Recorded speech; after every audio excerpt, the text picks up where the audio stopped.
Hello everyone. So how are you all?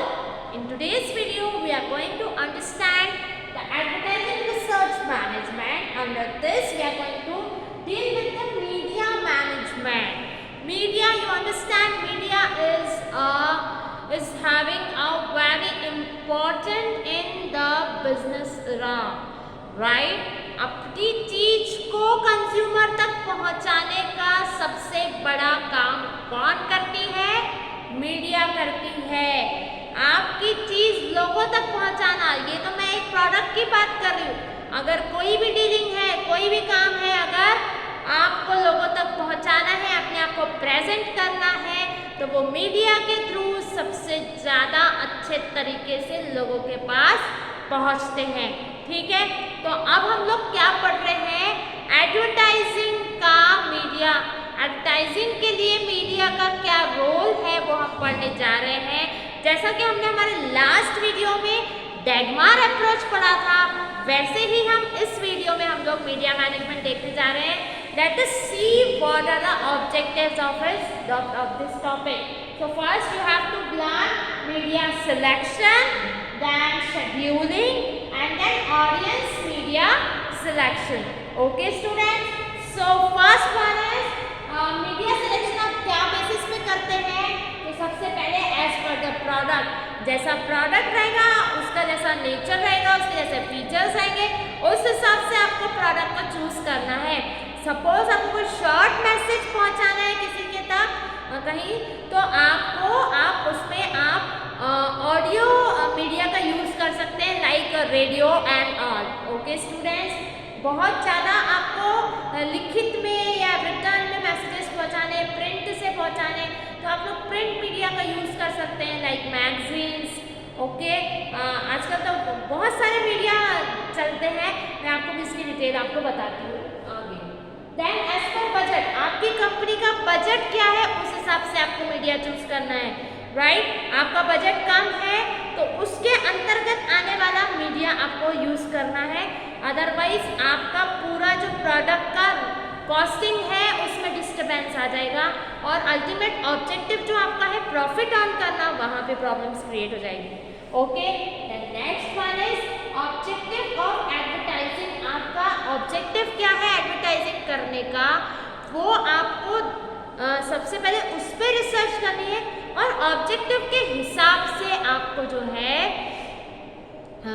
Media का selection करना है। ठीक है स्टूडेंट्स? ओके, लाइक एग्जाम्पल, छोटे छोटे एग्जाम्पल मैं आपको दे रही हूँ।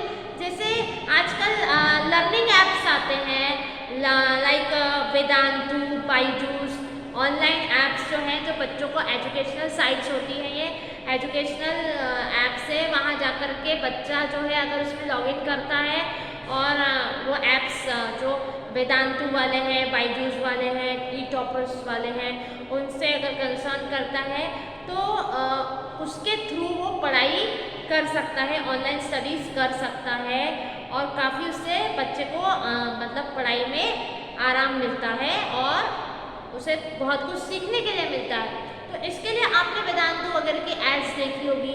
अभी केबीसी जैसे चल रहा है, किड्स स्पेशल चल रहा है, ये किसने ऑर्गेनाइज कराया? यू कैन अंडरस्टैंड, ये वेदांतु ने ऑर्गेनाइज कराया है। आप उस चीज़ को देखिए, वेदांतु वहाँ अपनी क्या कर रहे हैं, एडवर्टीजमेंट कर रहे हैं, तो ये एक जरिया उन्होंने लिया। ये केबीसी विल बी मेरे हिसाब से very expensive media for doing advertisement, right? तो केबीसी के थ्रू उन्होंने मतलब जो किड्स वाला सेक्शन उन्होंने बनाया है कि किड्स का स्पेशल चलेगा 4 दिन के लिए, तो ये वेदांतु से मैचअप करके उन्होंने ये एपिसोड्स तैयार किए हैं। ये जो एडवर्टीजमेंट है ये मतलब वेदांतु की केबीसी के जरिए बच्चों तक पहुंच रही है। बच्चों का सीरियल, बच्चों का स्पेशल है तो बच्चे उसे देख रहे हैं, पेरेंट्स भी देख रहे हैं और उसमें वो क्वालिटी बता रहे हैं वेदांतु की, किस प्रकार से वेदांतु आगे बच्चों को उनकी स्किल्स को बढ़ाने की कोशिश कर रहा है। तो ये एक जरिया होता है, इस प्रकार से आपको मीडिया का सिलेक्शन करना पड़ता है product wise. Okay, then we are talking about media scheduling. Media scheduling कि किस प्रकार से मीडिया की शेड्यूलिंग की जाएगी, कितनी बार कितने टाइम के लिए, कैसे कैसे एड्स को आपने कहाँ कहाँ किस किस टाइम पे डालना है, ये सारी शेड्यूलिंग आपको करनी पड़ती है। एक बार डाल दिया ऐड, फिर उसके बाद और कब डालना है, उसके क्या इफेक्ट्स हो रहे हैं, ये सारी बातें ध्यान में रखनी पड़ती है। The next one is media audience. तो मीडिया ऑडियंस को आपको चूज करना पड़ता है कि आपको प्रिंट मीडिया के थ्रू ऐड करनी है या फिर न्यूज़पेपर के थ्रू। न्यूज़पेपर में आपने देखी होगी काफ़ी सारी एड्स आती है, कई बार हम देखते हैं दिवाली के टाइम पे या फिर कोई भी फेस्टिवल के टाइम पे न्यूज़पेपर में अधिक से अधिक एड्स होती है, आपने देखा है। तो क्या होता है, दिवाली के टाइम पे लोग जो है बहुत नई नई चीज़ें खरीदते हैं, तो वो एड्स वहाँ पे रहती है, तो वो एड्स से फ़ायदा मिलता है कंपनी वालों को, क्योंकि लोगों को तो चीज़ें लेनी ही है और वो एड्स देखते हैं, तो वो उन एड्स में कुछ ऑफर्स रहते हैं, कुछ ये रहते हैं, तो उस एड्स से प्रभावित होकर व्यक्ति मोटिवेट होकर के प्रोडक्ट्स को खरीदने के लिए बाहर निकलता है। ठीक है, then magazine, journals etcetera, broadcast media live televisions, आपका आकाशवाणी जैसे मैंने कहा, radio and all. Then outdoor and rural media, बाहर जो एक्सटर्नल इन्वायरमेंट में आपकी एडवर्टीजमेंट होती है। कभी कभी mural media like mouth publicity भी व्यक्ति करता है। एग्जाम्पल के तौर पे जैसे कि कोई मूवी देख करके कोई थिएटर से बाहर निकलता है, तो उनसे मतलब कोई पूछता है कैसी लगी मूवी, तो बोलते हैं नहीं it's a very good movie and you can see one time, मतलब एक टाइम तो आपको देखना ही पड़ेगा उसको, देखो आप बहुत अच्छी मूवी है, it is giving yours a very good message and all. इस टाइप से आप माउथ पब्लिसिटी, कोई प्रोडक्ट आपने यूज़ किया, अरे बहुत अच्छा प्रोडक्ट लगा मुझे, तो एक बार आप यूज़ करके देखो बहुत ही अच्छा प्रोडक्ट है, इस तरीके से होती है माउथ पब्लिसिटी, राइट। देन आप बोल सकते हैं ट्रांजिट मीडिया। ट्रांजिट मीडिया को मैं आपको एक बताती हूँ एग्जाम्पल के साथ। ट्रांजिट मीडिया लाइक जैसे ट्रैवलिंग करा जाता है, ट्रैवलिंग करते हैं हम लोग, ट्रैवलिंग करते हैं तो आपने कई बार किसी ऑटो में, ट्रक में, रेलवे, ट्रेन में, इस तरीके जैसे रिक्शा में, ऐसे कई जो व्हीकल्स है उसमें आपने एड्स छपी हुई देखी होती है। ठीक है, तो इसमें काफ़ी इफेक्ट होता है, क्योंकि अधिकतर पब्लिक कहीं ना कहीं जो है घूमती रहती है, मतलब कोई ना कोई काम से जाती है, बाजार जाती है, ट्रैवलिंग करती है, दूसरे स्टेशंस पर जाती है, तो वो क्या करती है, उसके ज़रिए जो है वो मतलब देखती है, बहुत सारी पब्लिक इस मीडिया से जो एडवर्टीजमेंट है उसको देखती है।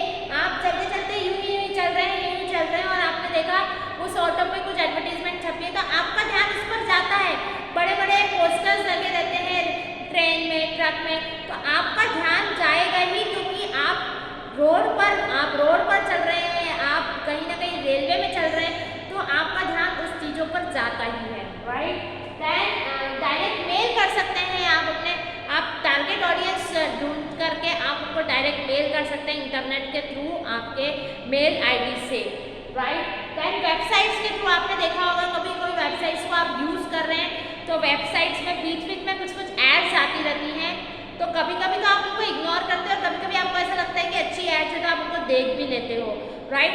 वो अगर 10 में से 5 भी ऑडियंस उसको देख रही है, तो वो कंपनी को फ़ायदा दे करके जाती है, राइट। देन फोक मीडिया मतलब आपने देखा होगा कहीं सांस्कृतिक कार्यक्रम वगैरह जो है, जैसे कोई मेला लगा है या कोई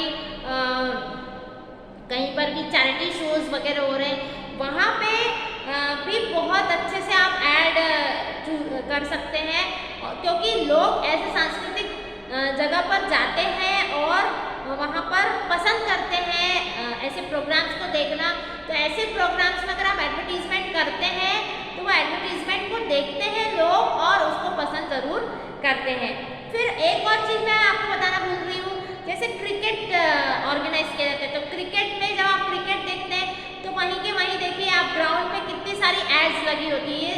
ये सब क्या करते हैं, जितने भी कंपनीज वाले रहते हैं वो वहाँ पर, क्योंकि क्रिकेट देखने वालों की संख्या बहुत ज़्यादा है, राइट। जैसे मैंने ट्रांजिट मीडिया में बताया, बाहर घूमने वालों की संख्या, भाई घर में बैठने वाले कौन है, जो हाउस वाइफ है, इस प्रकार जो छोटे बच्चे हैं वो घर में रहते हैं, ठीक है। पर हाउसवाइफ भी जैसे सब्जी लेने, किराना लेने बाहर जाती ही है, तो इस प्रकार से ऐड को देखती ही है, तो बाहर जाने वालों की संख्या ज़्यादा है, क्रिकेट देखने वालों की संख्या ज़्यादा है, तो ऐसे में एड्स जो है लोगों की नज़र में आती है। तो ये इस टाइप के जो मीडिया है आपको चूज़ करने पड़ते हैं प्रोडक्ट के वाइज कि कौन सा आपको मीडिया चूज़ करना है at that time. Okay students, in this way we have completed objectives, media selection, media audience. Students, अब हम लोग देखेंगे क्रिएटिविटी इन मीडिया रिसर्च। तो किस प्रकार से मीडिया रिसर्च में कैसे क्रिएटिविटी शो करना है वो हमें अब यहाँ देखना है। तो सबसे पहले हम देखने जा रहे हैं कोइंसिडेंटल मेथड। अब ये कोइंसिडेंटल मेथड क्या होती है, तो इसको हिंदी में आकस्मिक विधि कहा जाता है। ये जो विधि है, ये जो मेथड है, आप मतलब इसको टेलीफोन इंटरव्यू बोल सकते हो to a sample of households regarding whether the particular program on radio is being listened or being watched on television। मतलब इसमें देखा जाता है टेलीफोन के थ्रू, रेडियो के थ्रू माना जाता है कि या क्या रेडियो पर विशेष प्रोग्राम सुना जा रहा है अथवा विशेष प्रोग्राम टेलीविज़न पर देखा जा रहा है या नहीं। इस प्रकार की रिसर्च इसके थ्रू की जाती है, जिससे कि आपको मालूम पड़ता है कितने लोग जो है टेलीविजन्स पर प्रोग्राम देख रहे हैं, कितने लोग ऑडियो मतलब रेडियो प्रोग्राम्स देख रहे हैं, राइट।